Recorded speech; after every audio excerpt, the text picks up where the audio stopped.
Good evening, everyone. Welcome to the Alberta Softball Umpires Association webinar series. The third and final installment is the interference rule. Your instructors for tonight's seminar are, my name is Frankie Billingsley. I was certified as a Softball Canada Level 5 umpire in 2011 and received my international certification in 2013. My name is Chris Hartley. I am a Softball Canada Level 4 umpire, and I obtained my Level 4 in 2004. So our agenda for you this evening, we're going to run through a few housekeeping items. We will define what interference is. We will cover the mechanic, the penalty enforcement. We have some video examples of some of the types of interference. We're going to cover timing, signal, voice, cadence, mindset, philosophy, do a summary, and then we will have time for questions at the end. So a couple of housekeeping items. If this is the first time you're joining one of the webinars live, we do not have audio available for the participants. If you have a question or comment, you will see in the bottom right-hand corner corner of your screen a chat box, which you can enter questions into that, and Chris and I will address them at the end. And this particular webinar will be about 40 minutes long, and we will have 10 to 15 minutes at the end for questions, just so you have an idea of time. So, if you're wondering where this is in your rule book, the interference rule is actually covered in 3 different rules, 7, 8, and 9 in the Softball Canada rulebook. But Rule 8 is where the bulk of the references come from. So that's the one we've listed here, and it's in numerous sections. This is a very huge rule in our game. So as I've mentioned previously, when something happens on the diamond and you don't know if you adjudicated something properly or you're confused, it's always useful to go to the definition and make sure you have the correct understanding of what happened. So for us, the interference definition is listed Rule 1, Section 55 for slow pitch, Rule 1, Section 56 for fast pitch. And interference is the act of an offensive player or team member that impedes, hinders, or confuses a defensive player attempting to execute a play. For fast pitch, this can also be an umpire who impedes a catcher's attempt to throw out a runner who's off base. Interference can also be an umpire who's hit with a fair batted ball prior to it passing an infielder, excluding the pitcher.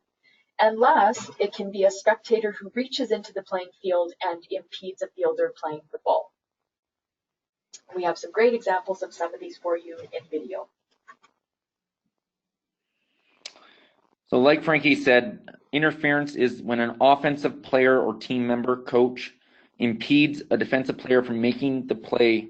So some examples that we have that you might see of interference is when a batter interferes with a play at the plate on a passed ball, batter runner not using the 3-foot running lane in fair or foul, runner bumping into a fielder while they're trying to make a play on a batted ball, the coach gets in the way of a fielder trying to make a play or attempts to draw a throw, and we're also going to have an example where interference overrules obstruction.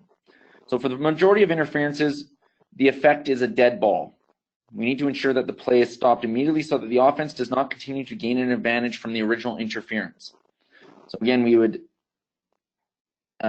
announce dead ball and do that. There is a few different situations where we have that we don't have a dead ball with interference.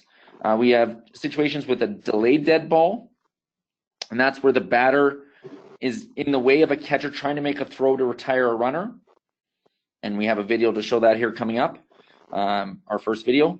Another example that we have a video for is an interference by the plate umpire when the catcher is trying to throw out a runner stealing or pick off a runner, and the plate umpire interferes accidentally with the catcher's throwing motion. The other exception we have is when the ball is live. So a coach assisting a runner where they maybe grab onto the arm or jersey of a runner or hold them until they want the runner to take off. If they physically assist the runner when the ball is live, the ball remains alive and the runner is out in that situation. So we don't kill the play, because there might be subsequent plays that the defense is trying to get out, and we don't want to take that opportunity away from them. So the first video we have is where the batter steps across. They're up to bat, and the runner is running from first to second, and the catcher is trying to make an attempt to retire the runner, and the batter steps right across in front of the catcher, causing interference. Now, this is one of our exceptions where it's a delayed dead ball situation. You'll notice the umpire here, he kind of does a point right there at the batter. In softball, that's a baseball mechanic. In softball, we would do the delayed dead ball signal, which is extending our left arm directly out from our shoulder, parallel to the ground, to signal delayed dead ball. You're going to allow the play to continue. And if the catcher retires the runner stealing anyways, it's as if the interference never occurred by the batter. We just ignore it. The runner would be out at second, the batter would still be up to bat. However, if the catcher does not get the runner out on this play, the batter would be out for interference, and the runner would go back to first base. Our next video is on runner interference, or sorry, batter-runner interference.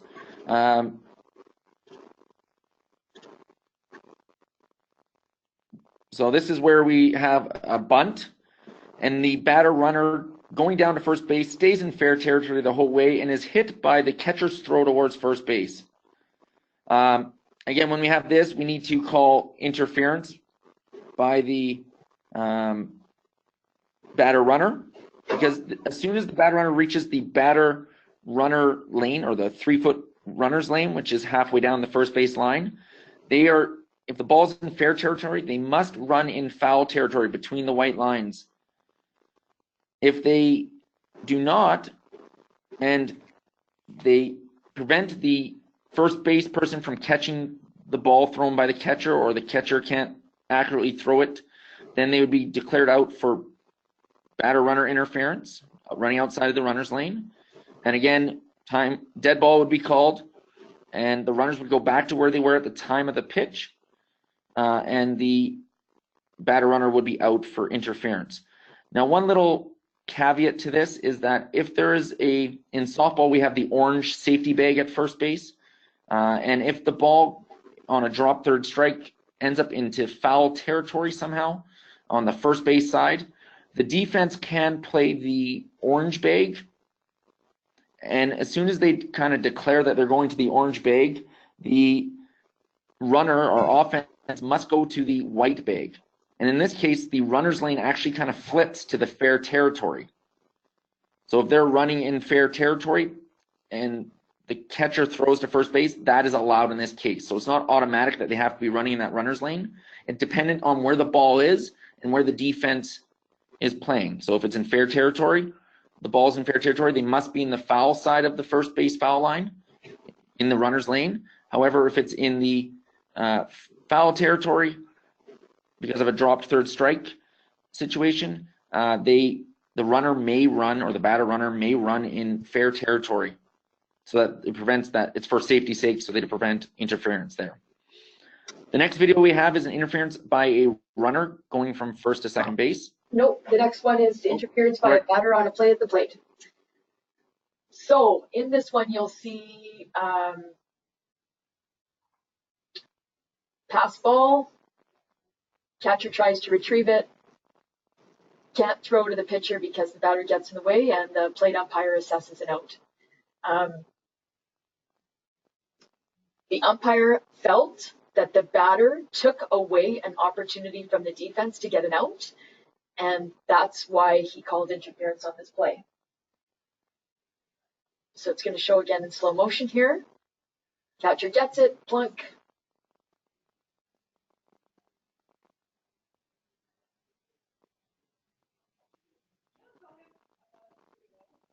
So in our world, we would have a dead ball, the batter would be out, and the runners would return to the base that they held at the time of the pitch. As Chris mentioned, our Softball Canada mechanic is different from baseball. So Our dead ball mechanic is the same as timeout or foul ball, so our arms are extended above our heads. Once we have placed our arms in the air and we have stated the words dead ball, the next verbiage that we would use when we have an interference call is to say interference, and then either runner is out or batter is out, depending on the situation that you have.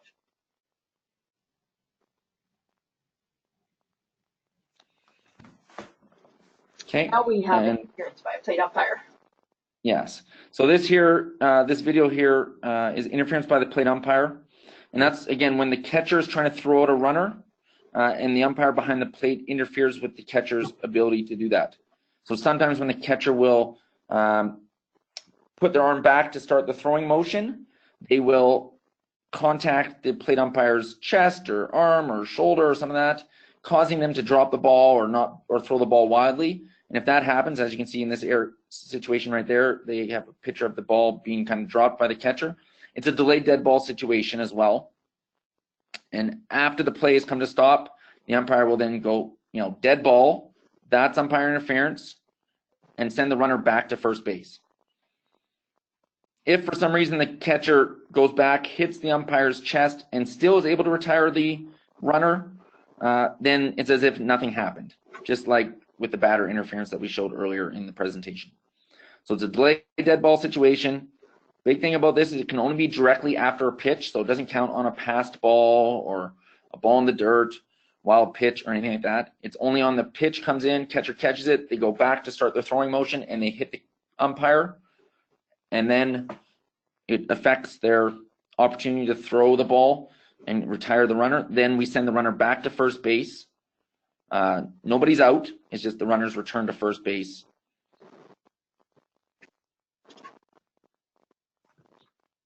So this is the interference by the runner presentation that we're talking about. Again, the runner must give the fielder the opportunity, the right of way to play a batted ball. And in this situation, as we see here, it is quite obvious that the runner makes contact with the second base person, causing interference. And as we see the video one more time here, you'll see that the base umpire calls dead ball and gives the interference signal. So if we show the video one more time here, you'll see this in view. So look out towards second base, ground ball, gets it. Now the second base umpire there calls time or dead ball, points the runner and calls her out for interference, which is the mechanic in action. Our next one is another interference by a runner.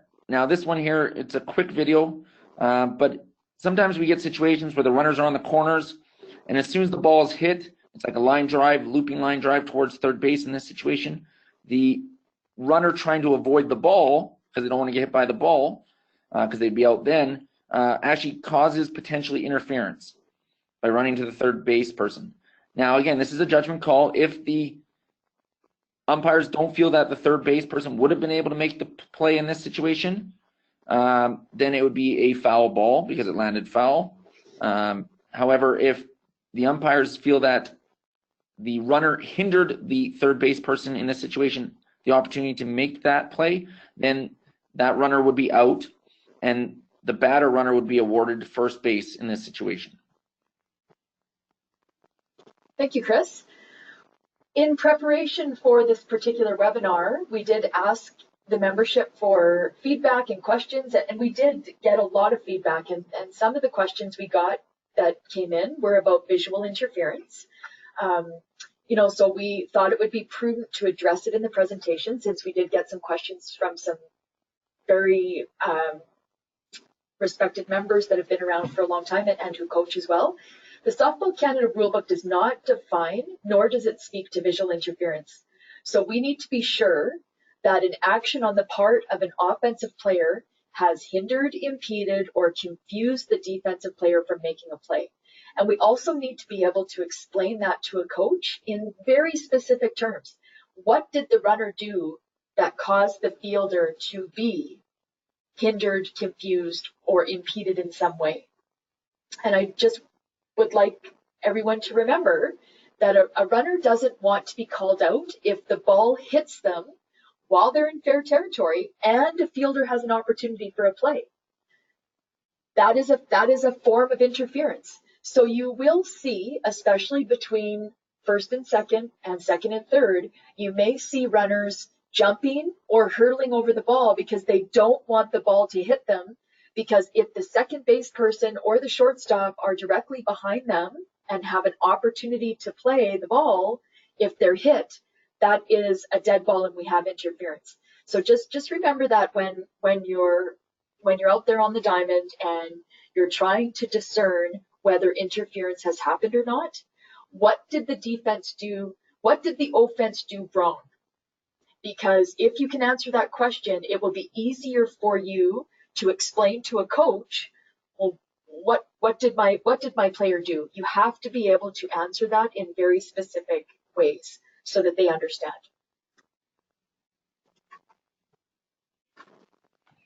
Okay, our next form of interference is interference by spectators. Now, we don't see a lot of this in softball. Where we might see it is on fields that don't have fully enclosed, like the backstops only go up to the dugout and then it's open. So we have like the imaginary line. So it's really important that umpires are vigilant at the start of the game to make sure that lawn chairs and spectators are not encroaching on the field of play, and they stay back. But if you are on a diamond that has fences down the sidelines or fully enclosed type thing, the biggest thing we need to remember for this interference is that we have what we kind of think of as spectator land and player land. Player land is the field of play, so foul territory, fair territory, everything enclosed with that fence line or the imaginary fence line, that is player land.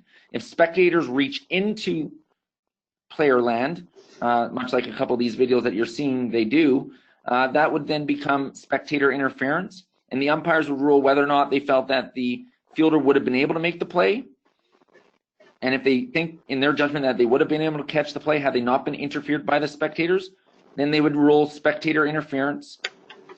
The batter would be out, and the runners could be placed where they think they would have advanced had they made the catch. So maybe it's deep down the outfield line and the runners would have been able to tag up and advance a base.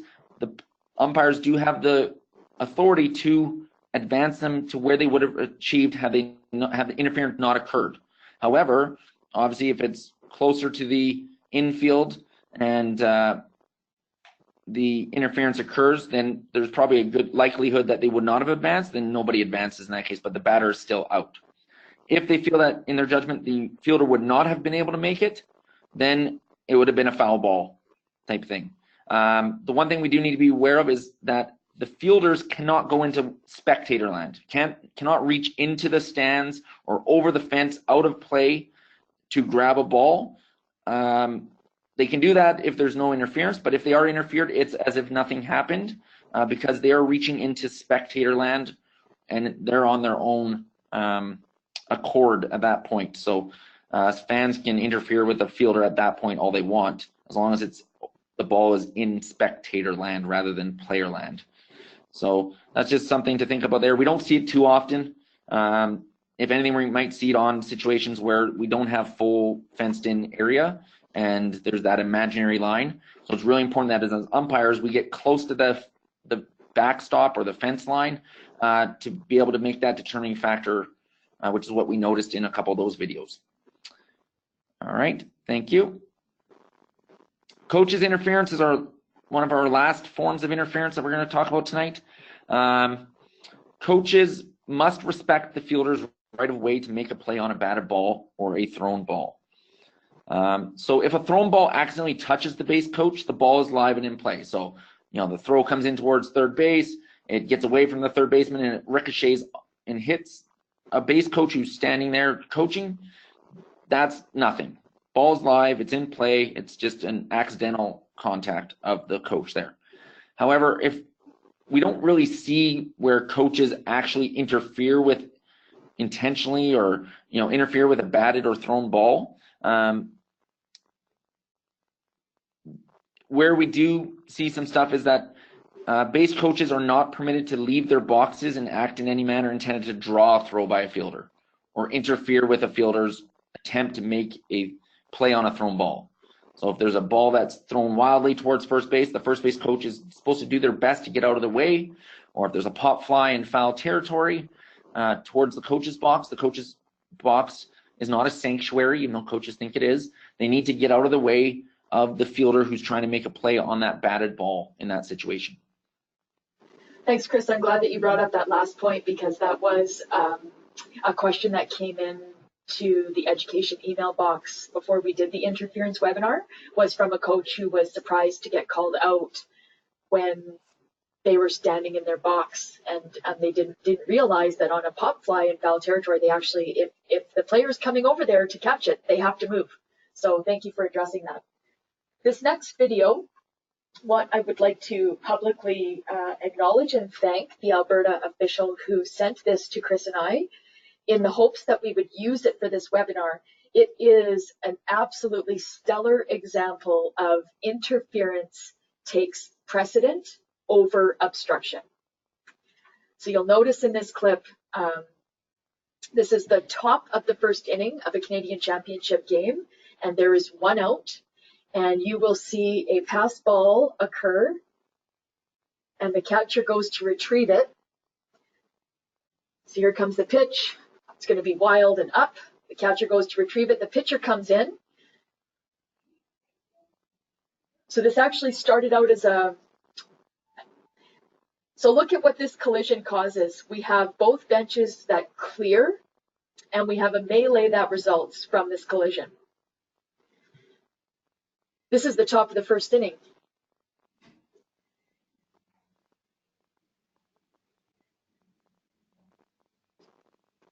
Let's show this play one more time.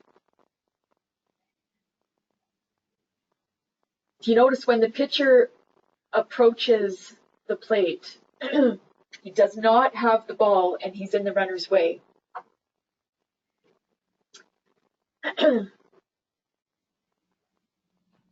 That said, the runner does not have to go into the pitcher with that kind of force. That's unnecessary.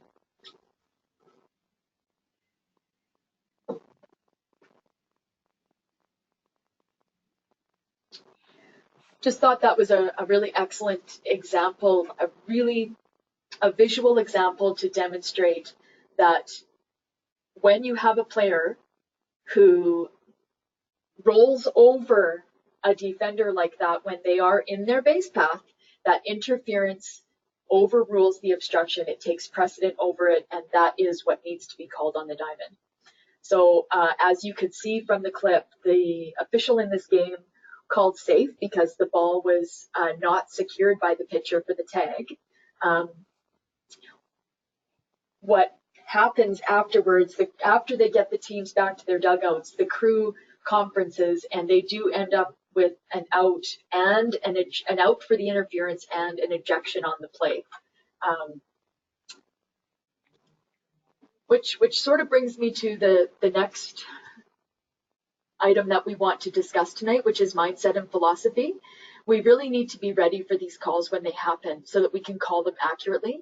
I think if you ever had a chance to talk to the official who was in that game and working the plate in that game, he would tell you that hurt him in that championship, that he did not get this play called correctly.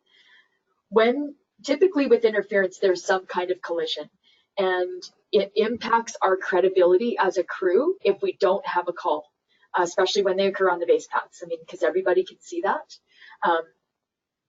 So the fact that crew got together and they did end up having an interference call was excellent, because they got the call right in the end, which is good. We have, in all of our webinars, talked about umpire responsibilities. If there's a collision on the base paths, let your base umpire have the first opportunity to call that. If they don't call it as the plate umpire. Again, because everyone can see those collisions, it's important for someone to get it. In a multiple umpire system, the mechanic is for the umpire who is receiving the players to make the call. So for example, if we have a runner on first base in a 3-umpire system in fast pitch, the starting position for U1 is 15 feet behind first base in foul territory. U3 is counter-rotated behind second and third extended by 15 feet. Batted ball is hit. The runner proceeding from first to second collides with the second baseman as they're trying to field the ball. We would want the second U3, who's behind second base, we would want U3 to have first opportunity to call that. If they don't, U1 would be a good next person. And if U1 doesn't have it, then the plate umpire could also have it. I think, as you saw from the previous video, it's really hard for base umpires to call interference at the plate. I don't think that's advisable. The plate umpire is right there, so that is their call. And they're usually 12 to 15 feet away from that play, so I don't think it's appropriate to have somebody who's 65 to 75 feet away making a call on that.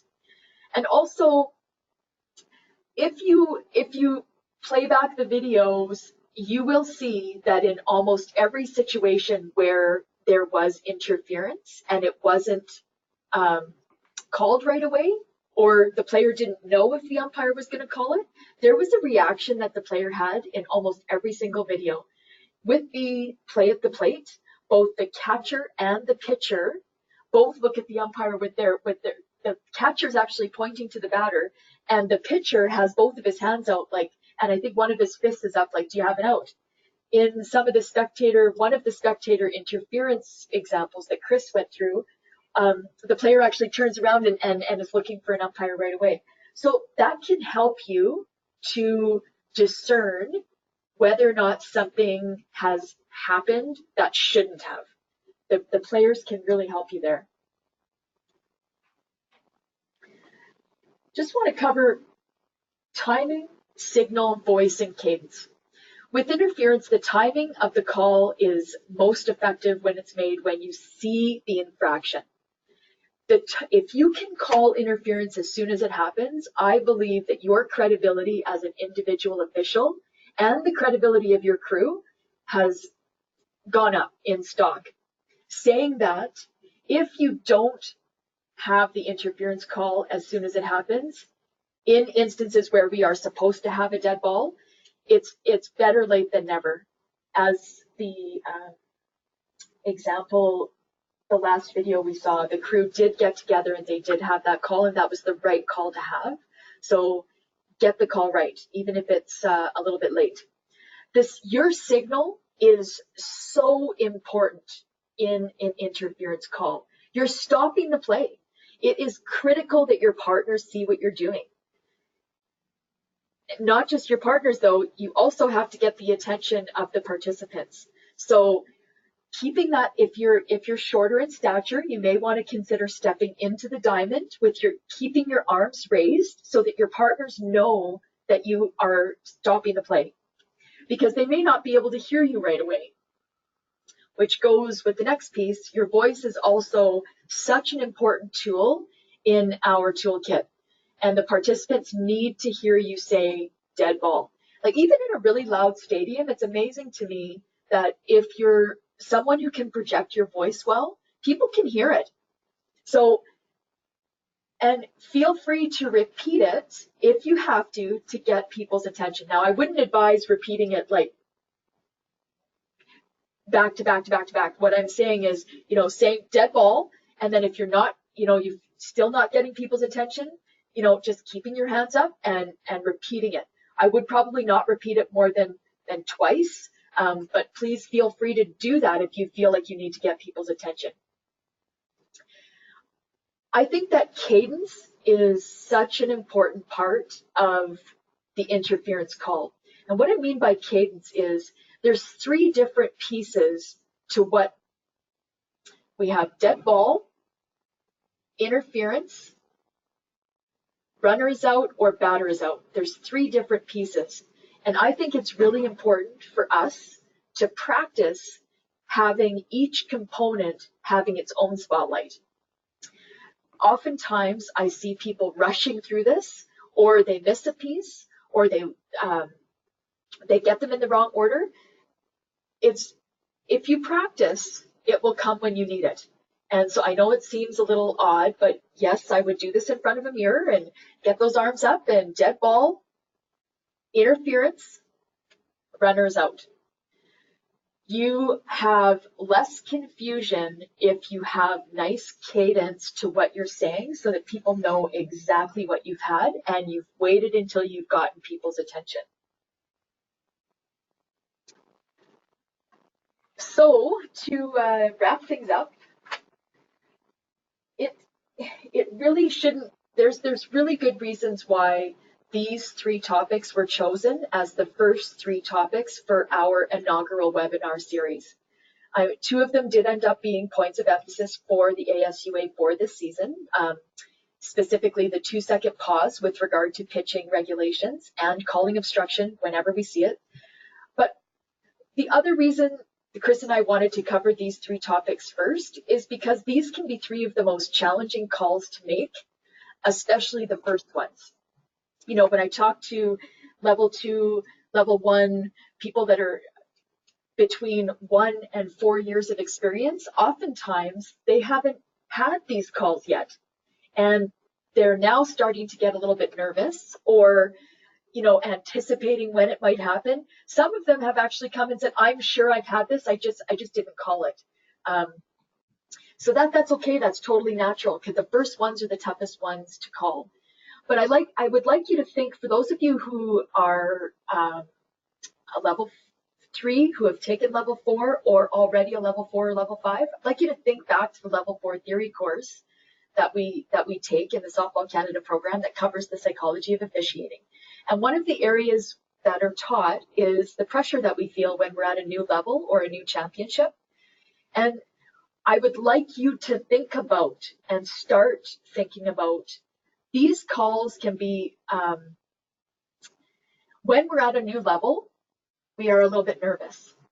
And so for those of you traveling to your first provincial, your first Western, your first Canadian championship, or even your first international championship, there's, because you're new to that level, you may do things that are not normally yourself. And one of the things that can happen is these calls, illegal pitching, obstruction, and interference, they can be the ones that we miss or that we don't call when we're at that next level for the first time. I just wanted to put that out there because I've seen that, and I have, you know, it's part of that psychology of the game that I'm not sure we spend a lot of time talking about. And so for those of you who are traveling to something for the first time, just remember, these are the 3 areas that can really stand out in a game if they're missed, or if they're not called properly, or if we get the verbiage wrong, or if we get the signal wrong. So just be aware of that. In my humble opinion, of the 3 topics that we've chosen for this inaugural webinar series, interference is the one that can really, really elevate an umpire's presence.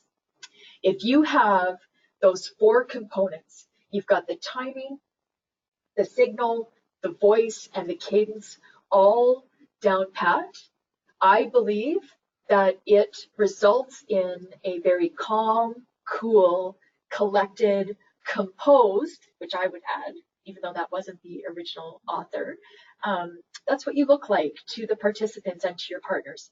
And I would like to credit that line to Brian Van Oss, who shared that with me when I was at my very first Canadian championship. He was supervising at the Senior Women's Canadian Championship, and I was officiating at the Junior Women's. That's what they were called at the time.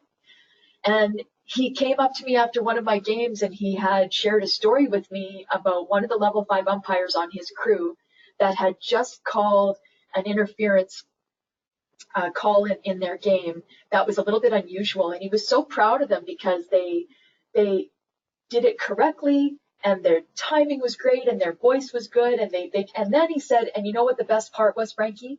After it was all said and done, they just went about the game like nothing, like it was just another call. They looked so calm, cool, and collected. So I never forgot that. And I just wanted to share that with you. I know many of you are traveling, so I just thought that would be helpful. So that brings us to the questions part of our presentation.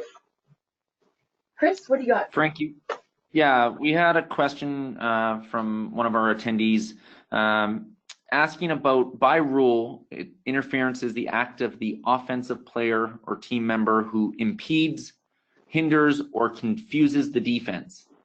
And the person was just wanting to know, like, what would be an example of where the offense confuses the defense? We didn't really show a video of that or anything of that sort. So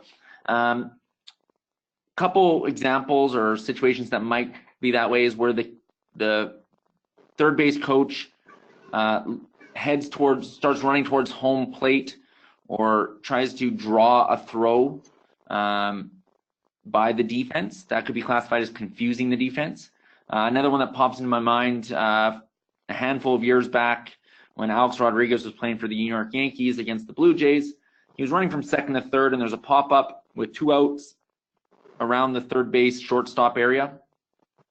And he was running behind the third base man for the Blue Jays, and he yelled out, "Mine, mine," type thing. And the third baseman got out of the way thinking that was the shortstop that was calling him off on the pop fly, and the ball dropped in safely.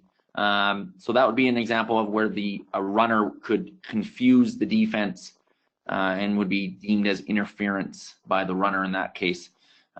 So those are just a couple examples that pop in my head for, as by rule, the confusing the defense part of interference.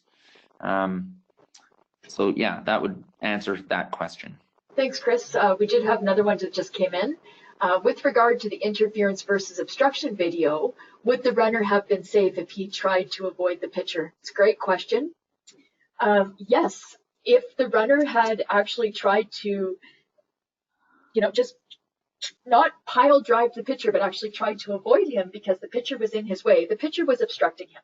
So yes, if the runner had tried to avoid, go around, even if they had just like brushed shoulders or something, but that act, he intentionally took that pitcher out. So yes, if the runner had tried to avoid the pitcher, the correct ruling on the field should have been obstruction, and it would have been a safe call. Does that answer your question? Excellent.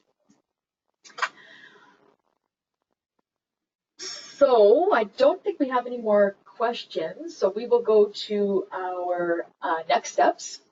So just a reminder, please write your exam if you've not already done so. The deadline is July 1st. And Chris and I are super excited to announce the very first ASUA Softball Super Weekend. We will be planning to host this on March 28th and 29th of 2020. We deliberately wanted to plan this prior to any of the branch clinics in the province so that information can be taught there and taken back to the local levels. And it's really important for us that we have this delivered at no cost. So all ASUA members will be invited, but the location will determine, because we are wanting to run this at no cost, for the cheapest venue we can find is where we're going to hold it. So saying that all members are invited, though, there will be an expectation that zone presidents, level 4s, level 5s, and any official who will be going to a Canadian championship to try and earn their level 4 will be in attendance. And the last thing, we've had some questions or comments come in about what we might do for webinars for 2020, and I'm really excited to share that our front runner topics right now are from the ASUA executive and from a few coaches, the DP Flex rule. And the second one is conferencing. When to do it, why do you do it, what do you talk about, how long they should be, all that kind of stuff. So if you have any ideas, let us know. Here's our contact information. while you're writing that down, I just wanted to say a couple of thank yous. I'd first like to thank the umpires who wrote in or sent us a video with their scenarios. That certainly helped to inform what we decided to include in this presentation tonight. So thank you. I'd also like to thank just the number of coaches that have written in. I wasn't we weren't necessarily anticipating that coaches would find these useful. So I'm just thrilled that you are. So happy that you're participating in these too. And last, I would be completely remiss if I didn't thank my teaching partner, Chris, who's made this absolutely fantastic. So thank you to you, Chris. Thanks, Frankie, and right back at you. Thank you for, again, it's been great working on these, and we look forward to doing more of these for our members and others around our country and the world that have started to tune in to further their education of softball umpiring. So best of luck to everyone for the rest of the season. We look forward to hearing from you with any suggestions and whatnot, and good luck for the rest of your ball season. Yeah, good luck everyone, and good night.